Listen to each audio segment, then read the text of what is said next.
Hello everybody and welcome back to Let's Play Hyper Light Drifter. You may notice our new fancy duds and sword, the white outfit, white robot. Look at that cool guy doing his cool stuff in here. He's probably planning the next place he's gonna go. Goodness knows what he's doing. He apparently isn't interested in defeating the bosses of the areas, but he does show up attacking some of the bad guys in all the various places. Anyway, our fancy clothes are the result of us returning. Look at that guy flipping, I don't know, space burgers or whatever they are. Light burgers. Have some tokens. Returning to the water temple with 8 keys, I believe, and that let us in to get that particular suit. It was sort of hidden, and I showed where to get it in a thread, so refer to that. And it looks like the cool robot one for our next upgrade that we're going to get. We've got the doubloons for it. We can either get block projectiles, as you can see, or this sort of dash attack. I think we're going to go in just descending order. So now, when we dash, we will block projectiles, which is, of course, incredibly useful. That is exactly the kind of thing that we want to have, and we'll celebrate that by running right into the wall. Look at all the little civilians around here everywhere. Look at that guy. Have a token. Look at the cool skull guy playing guitar down below. Everybody's just cool. It's a cool city. So, let's head east into the third of 4th areas. Of course, whenever you see big boxes like that we just cut through there, something's frequently hidden behind those. It'll be a health pack, it'll be a doubloon, it'll be something like that. In this case, just our first skeleton to explode. Keeping with the theme of the previous areas, we've got this cracked city. We can see plenty of devastation, more or at least as much as we've seen in other areas. But yeah, things look bad here. And, we'll talk about this more when we do our review of the area, of course. But some unique features that stand out, as well as the wall that we're used to seeing. That diamond-shaped, 4-sided figure there.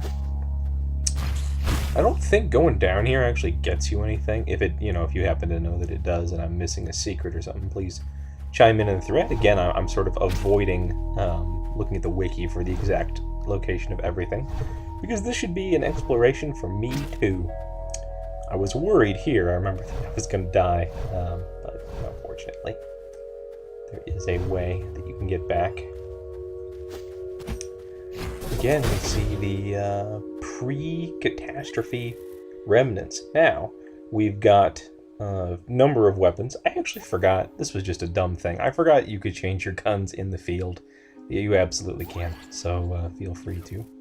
At some point, we need to go and upgrade how many shots we get in each of the guns. That's valuable for all of them, but especially for the ones that are going to see a lot of use. I used that sniper laser cannon a lot in my playthrough.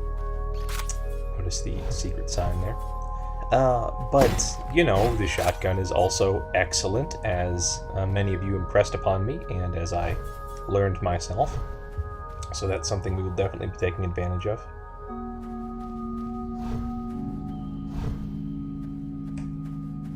Now, I mentioned before that one of my favorite parts about this game was how different things seem in many ways. How the different areas have different flavors to them. Whereas the eastern area was sort of this sprawling water temple, and then the northern was, of course, these craggy, inhospitable peaks that we climbed. We now find ourselves in the midst of a deep, dark forest, which is nevertheless lit by these sort of luminescent berries or something, I like to imagine. Little flowers on them. It's also, of course, way high up on a cliff, I guess, whatever that is we're passing over here. It could just be a deep valley, I suppose. That's kind of a nice image. That's sort of the... Ooh, look at this robo-looking fellow. He's telling us about the boss, who seems to be a kneeling, spiky katana man.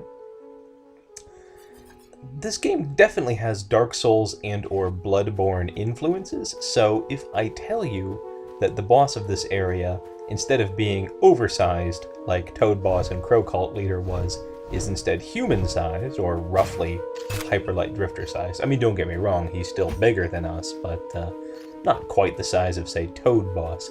I think you'll know that that means he's actually really terrifying.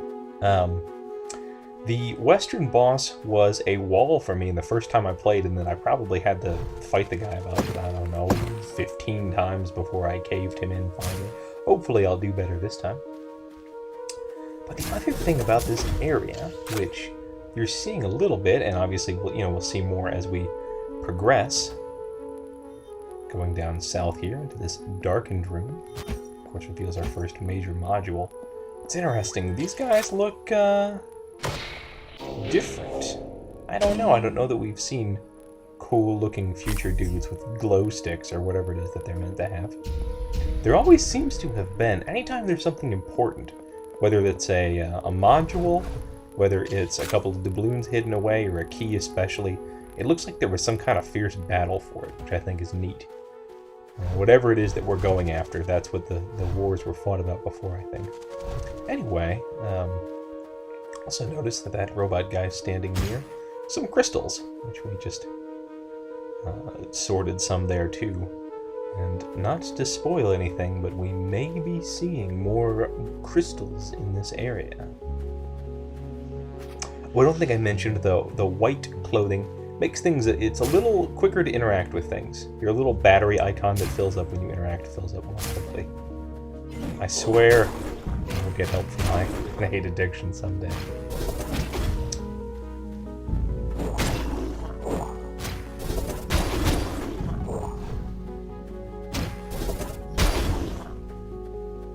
Fighting these guys are where the big charge-up swing really comes into its own. If only because they have such a long charge-up time, you can march right up to them and start doing your big wind-up, and by the time you release it, they won't have got anything off. I think this is neat because clearly it shows a couple different, I can't get up there, a couple different layers of habitation. I mean, obviously this used to be an old graveyard for whoever used to live in this forest way back in the day, and then maybe there was some war here, and now it's taken over by these green goblin mans. And there's one of the set pieces. This thing looks even older than the other ones, maybe. It's interesting how only the head is here, whereas the other ones were more or less intact. One was sunken in the eastern temple, if you remember, and one of them was just climbing up the northern mountain. Who knows? So what I was saying a bit before was, this area, in contrast to really the eastern and northern areas, feels just a bit more open. You get these big open fields, and yes, they've got sort of a forest labyrinth in them a bit, but it really, I don't know, it feels like you have more room to move around, more choices as to where to go, I guess. And my guess would be, I try to generally fight everybody in a particular area, but my guess would be, if you want to progress through this is kind of a neat little area. So well on a wagon. My guess would be if you want to progress through this area, you could fight a relatively small percentage of the enemies here, as opposed to, say, the Water Temple, where you probably have to fight basically everybody. But we'll obviously see more of that as we go along. So for me, one of the hallmarks of a good skill-based game, and this is certainly present in, say, Dark Souls or Bloodborne, it's one of the things that I think people like most about it is, by the end of the game, when you are, when you've completed a playthrough, you're a bunch better, but it's not necessarily just because of better equipment. Now, there are upgrades and expanded capabilities that you get in Hyper Light Drifter. Obviously, we can chain dash now, we have our big wind-up shot, whatever. But you're just a lot better because you've learned the mechanics, you've learned how the game operates. And here we see the wolves. We saw one of these guys up north, but they really start to come into their own in this area. I'll be using my, I'll be dying, and I'll be dashing away. And, yeah, you can be mobile and dodge their first attack. They don't give you much of a wind-up. They run at you and then leap. So really, one of the best strategies is if you run right up to them, right out of the blue, and just smack them twice. That'll usually take them down before they can get it together to leave. Now, this will be the first time we see this. Notice you hit the crystals, and after a short delay, they grow back. So we've got these regenerative crystals in this area. That'll be a feature we will see. Incidentally, if you are you're standing on a crystal when it grows back, you will be trapped inside, and you just have to mash move a couple times or attack a couple times, and then you break free. No damage done on these. We'll see later some variations of those, of course.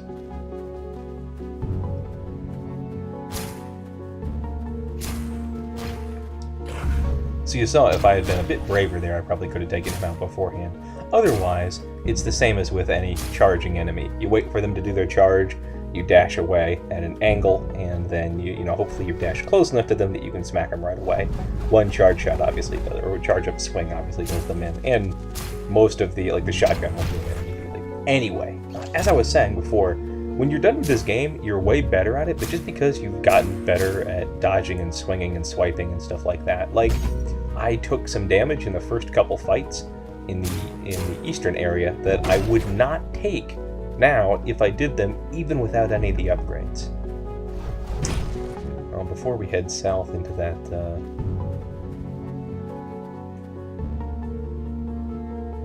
elevator, let's go north. And looks like we've got crystals exploding out of a treehouse of some kind. I see that secret sign up here.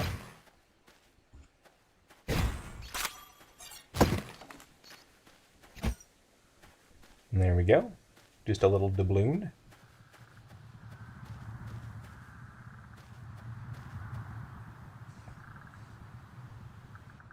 Look at this scene. Looks like two smashed piles of crystals sitting around a 3-person table with one intact, and it looks like the host of the house appears to be completely frozen in crystals. Some space chips might do them some good. Definitely not. Yeah, that's an interesting scene. Interpret that one how you will.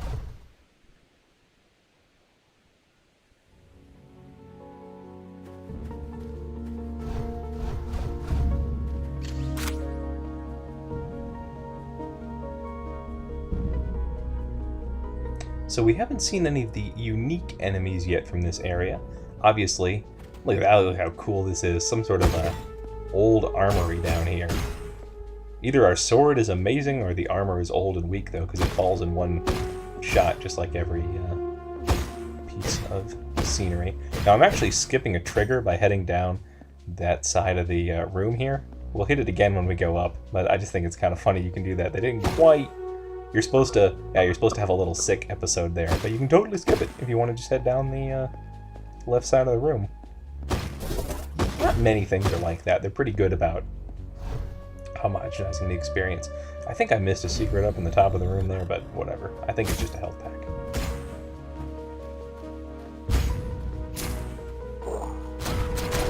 They do wait kind of a while in this area. I feel like in the northern area we would have gotten the crows at this point, but whatever. They do set this area up as being sort of a, I don't know, forced bandit stronghold for these guys. Now, obviously, we see these particular enemies, these green goblins, in every area. They're present all over the place. So whether they're just roaming bandits, whether they're part of some organized force, we haven't seen them carrying out any particular plans like we have with, well, the crows, I suppose, had the plan of just sort of being in charge up north, and the amphibians were either looking for pelts or alchemical fire. But these guys are just kind of around being jerks. Here we see, though, you can see that crystalline cat thing, I guess. Okay, hot take, these guys aren't actually that hard. They've got a bunch of health, and so if you're just going to swipe at them regularly, they take forever to go down. You can see I think they've got 5 or 6 health. But really, they give you that big warning before they dash, and a single charge-up swing shot completely does them in. So, yeah, I guess that's 5 health. 5 bars of health is nothing to sneeze at, but It would be a different story if one big swing didn't take him down, but it does. Always good to explode those explosive barrels from a distance. It's interesting that they're here now, and they looked recently stacked, so, you know, you wonder if the goblins are hoarding them or something. A keen-eyed observer might notice that the points on the halberds or spears, or whatever those guys are supposed to have, do look like the crystals that are growing here in the forest, as well as obviously the growths on the wolves there. So what they were doing up north is anybody's guess. I would say that the wolves are more native to this area than they are to the north. I mean, they fit in thematically with well because of these crystals. And yes, it does hurt to get hit by the halberdmen, although I think it only does 1 point, which isn't, you know, awful by any stretch. For being a really tough enemy, they don't have any immediate strikes, which, like the wolf does, you know, where he just runs up and bites you, and that to me is the real damage. So I don't, that's dumb. I don't get too worked up about them. If I didn't have it. Now, you can see the secret sign here, but there's clearly a block blocking the way. And so if you're playing through the first time, you don't always encounter situations like this where you can't get through right away, but if you do, it's good to just explore around a little bit first. This area really exemplifies what I was talking about earlier, in that it feels just like this big open field to explore, basically. I have much more, you know, when you're going through the other ones, it's like you're walking through a tomb or walking through a, you know, the pathways are clearly designed to be linear. But here, we've chosen a couple of directions to go a couple times. We could have gone north once, and we chose to go south. You know, I mean, we'll get to all the areas eventually, but there's a lot more looping, there's a lot more, it's just a really big area to explore. As is the case, I think we'll get to the teleporter today, or maybe a little past, and then we'll call that for this update.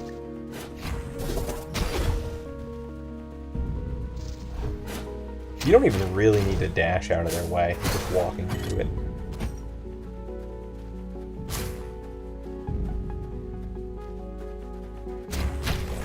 And another thing this area is really fond of is ambushes out of the trees. So just always keep an eye on your little guy there. I mean, that's always good advice, of course. I guess it says something nice about the game that skills that you learn in one area, you know, when to dodge, when to for doubloons, we will be able to go back and get ourselves another upgrade before too long. Anyway, I was saying, yeah, skills are fungible in that sense. You know, if you learn how to fight well in one area, you don't have to completely relearn things. And they don't really rely on gimmicks, which is why when people say this is sort of Zelda-like, I don't quite believe that. I mean, there's some standardized combat in Zelda, but a lot of it's, you know, use the trinket of the dungeon or whatever.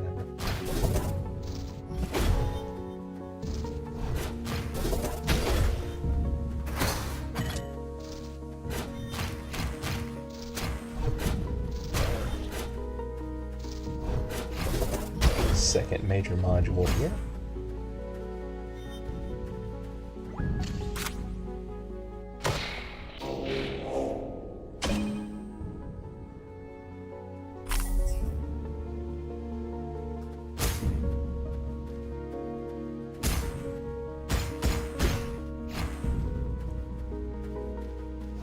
I know I'm going to get trapped in these crystals eventually, so you'll get to see it, don't you worry.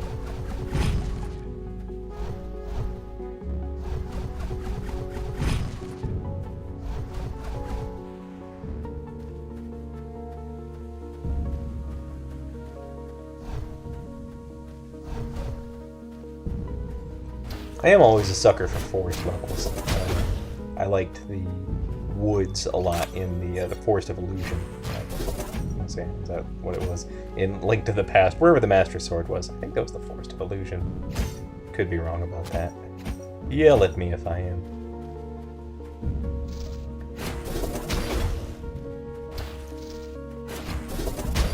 It is easy by the time you're rolling into this western side to start to feel kind of like big man Japan when it comes to rolling around here, because in contrast to the earlier areas. Here we go. Yeah, we're going to get a bit farther than the teleporter today.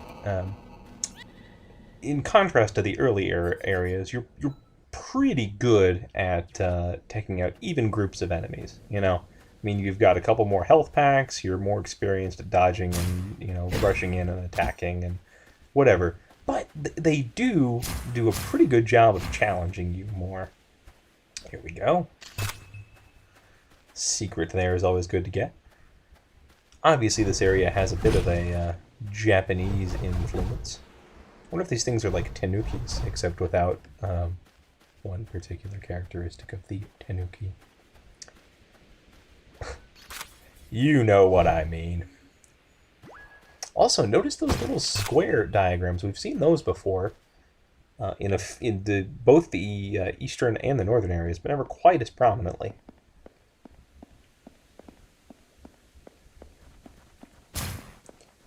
I don't think things ever get as dark as they do in the northern area that you had to unlock by beating the boss up there, but there are a couple more of these flashlight areas. And boy, do they like sicken lots and lots of wolves on you down here. Having played through this area in New Game Plus as well, this area in particular is kind of a bear in New Game Plus. Or a wolf, I suppose. There's our third major module, so we are now able to contest the boss when we reach them, having unlocked 3 of those. And as is our custom, we will of course be getting all of those, and you know, so more than 3 by the time we actually get to the boss. But either here or there.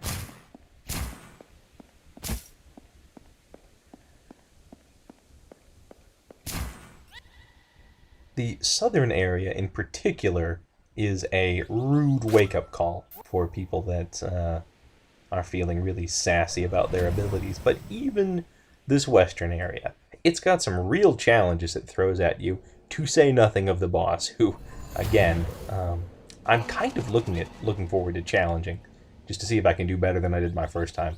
If I end up facing him 15 times, I'll probably like edit those out. Maybe put them in an optional thing so you can see my abject failure. But somebody commented in the thread that the crow boss gave them a lot of trouble when they fought them, and I was the same way. I was absolutely the same way, and that what saved them was not panicking, and I can deeply relate to that. The western boss is really easy to panic on, and if you ever panic, you're toast. So, in order to finish this off, what do you say we get ourselves another sword technique?